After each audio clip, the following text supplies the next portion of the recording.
किन किन चीज़ों में आपको महाहासिल और अभी शायद बिहार टॉप 10 में भी आपने जगह बनाई है? सर हाँ, लेटेस्ट अभी जो मुझे अवार्ड मिला है बिहार ललित कला अकेडमी का सेकेंड, मतलब कि एनुअल अकेडमी होता है, फर्स्ट तो हुआ था अभी 8 साल बाद ललित कला अकेडमी ने कंपटीशन कराया था, जिसमें से 100 आर्टिस्टों का सिलेक्शन हुआ था, जिसमें से 10 लोगों को अवार्ड दिया गया, तो उसमें से मेरा एक अवार्ड। कहाँ कहाँ इससे पहले आप जा चुके हैं, क्या कुछ बनाया है आपने?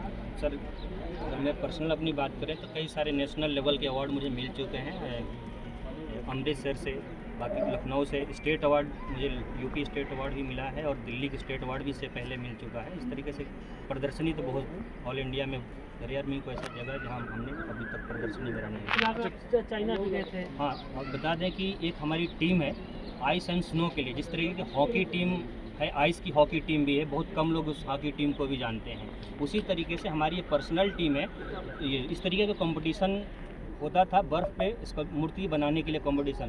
तो पहली बार हमारी टीम 2017 में हम लोग यूएसए गए, सभी लोग जो मेरी टीम थे वो सब जामिया से हम लोग पढ़े थे, वहीं से हमने टीम बनाया।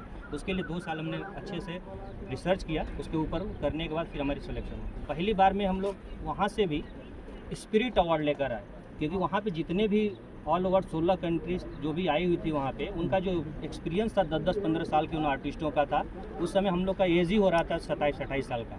तो वहाँ पे सबके लिए चैलेंज था कि इतने छोटे छोटे मतलब आर्टिस्ट आए हैं, मतलब इनके कितने कम उम्र का है, पहली बार ये लोग कर पाएंगे कि नहीं, वो चैलेंजिंग था। तो उसमें भी हम लोग इतना वर्कआउट अच्छा किए कि वहाँ पे सबकी कहते हैं कि आकर्षित कर लेना अपने आर्ट के थ्रू हुआ था। तो जो अवार्ड अभी तक वो संस्था 27 सालों तक नहीं दिया था, वो पहली बार हम लोग को स्पिरिट अवार्ड उनको मतलब क्रिएट करना पड़ा हमारी टीम के लिए। ये हमारी पहला। उसके बाद तो बहुत सारे धीरे धीरे हम लोग, क्योंकि उसका जर्नी ही अलग है, क्योंकि टूल्स भी इंडिया में नहीं मिलती है। कहते हैं अपनी देहाती जुगाड़, तो देहाती जुगाड़ से ही हम लोग जाकर यूएसए में अपना कमाल दिखाए थे, क्योंकि वो उसका टूल्स इंडिया में बनता ही नहीं है। अच्छा, छोटी जगह जैसे कहते हैं कैमूर जिला से निकल के इस सेक्टर में आने का कैसे, कहाँ से प्रेरणा मिला? मैं बचपन से ही मेरे अंदर आर्ट था, लेकिन कोई टीचर्स मुझे मिले नहीं कभी ड्राइंग का, लेकिन मेरी ड्राइंग कभी इम्प्रूव होता गया। मैं भभुआ से साइंस का स्टूडेंट रहा हूँ, तो वहाँ पे मैंने कर रहा था कोचिंग में, बहुत बच्चों ने इस तरीके से आर्ट वर्क किया था, तो मैंने देखा कि यार आर्ट वर्क तो मेरे अंदर भी है, तो मैंने भी किया। तो वहाँ पे मैं काफ़ी अपने आर्ट के लिए काफ़ी फेमस था। पढ़ाई तो मेरा था ही, लेकिन साथ साथ में उसमें आर्ट वर्क के लिए भी था। तो किसी ने मुझे बताया कि आप BFA किए हो क्या, मेरा आर्ट वर्क देखने में। मैं बोला कि BFA तो मुझे पता भी नहीं है क्या है।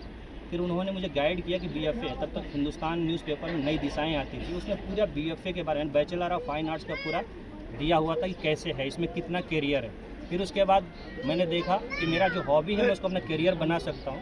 तो उसके बाद मैं एंट्रेंस दिया, तो इलाहाबाद यूनिवर्सिटी से मैंने 4 साल कंटिन्यू लगातार पूरी फैकल्टी टॉपर रहा। मतलब कह सकते हैं कि 5 सब्जेक्ट होते हैं इसमें फाइन आर्ट्स में, मूर्ति कला, चित्रकला, छापा कला, व्यवसायिक कला और टेक्सटाइल होता है, जो कपड़ों का जो डिजाइन होता है उसमें। और सब में मेरा अपना एक अलग था कि मैं सेकेंड ईयर से जो इसका स्पेशलाइजेशन करना होता है, किसमें लूँ मुझे खुद नहीं समझ में आ रहा, यानी इन 5 में मेरा एक अलग ही पहचान था। मैं किसी में भी जाता तो मुझे अपने पर विश्वास था कि मैं उसमें अच्छा करता। लेकिन सबसे जो टफ होता था सब्जेक्ट वो था मूर्ति कला, लेकिन इसमें फिजिकली और मेंटली हर तरीके से प्रिपेयर होना था। तो मैंने बोला कि जो सबसे टफ है उसी को मैंने चूज़ किया और लगातार पूरी फैकल्टी टॉपर वहाँ से भी रहा। फिर उसके बाद मैंने जामिया गया मास्टर्स करने के लिए, वहाँ पे भी अच्छा मुझे मिला। वहाँ पे जाके फिर नई एक्सपेरिमेंट किया वायर में वर्क करने का। वहाँ पे जो मेरे टीचर्स थे उन्होंने मुझे गाइड किया कि पत्थर में, स्टोन में, लकड़ी में तो बहुत लोग आर्टिस्ट बहुत हैं, लेकिन तुम जो पकड़े हो इस वायर में वो बहुत कम है, आप इसको चाहो तो आप आगे कर सकते हो। फिर उसके बाद मैंने वायर में ही बहुत ऐसे काम किया, तो मेरे उस काम को इतनी काफ़ी अच्छा अप्रिशिएट मिला कि कहीं भी वर्क किए, कहीं अवार्डेड, कहीं सिलेक्शन हमेशा रहा, जो भी काम अब तक किया। बाकी और भी है, जॉब भी कई सारे मुझे यहाँ मिले, लेकिन मैंने अभी हाल फिलहाल टीचिंग जॉब में हूँ, और क्योंकि ज़रूरत था जॉब। अच्छा, सासाराम सांसद आपको आए हैं प्रशिक्षण, कैसा लग रहा है? सर मेरे पास शब्द नहीं है कि मैं सर का कुछ कह सकूँ, कहते तो कुछ शब्द भी कम पड़ जाते हैं कि हम जैसे लोगों के पास सर आए और अप्रिशिएशन किए। मेरे वाकई में बहुत ही है कि इस तरीके की जिम्मेदारी भी हो रही है। जैसे धर्मेंद्र सर ने के ही मैं कहूँगा सबसे ज़्यादा धर्मेंद्र सर को, कि इन्होंने पूरी पंचायत और हर जगह कह सकते हैं कि अगर मेरे पहचान बनाया लोग का कहीं है। बाहर तो बहुत अच्छा खासा हमने पहचाना, लेकिन घर में अगर पहचान बनी है तो सर के थ्रू ही हुआ है। और आज सौभाग्य है कि सर भी अगर मुझे मिले हैं तो धर्मेंद्र सर। क्या नाम होगा आपका? रवि प्रकाश। ठीक।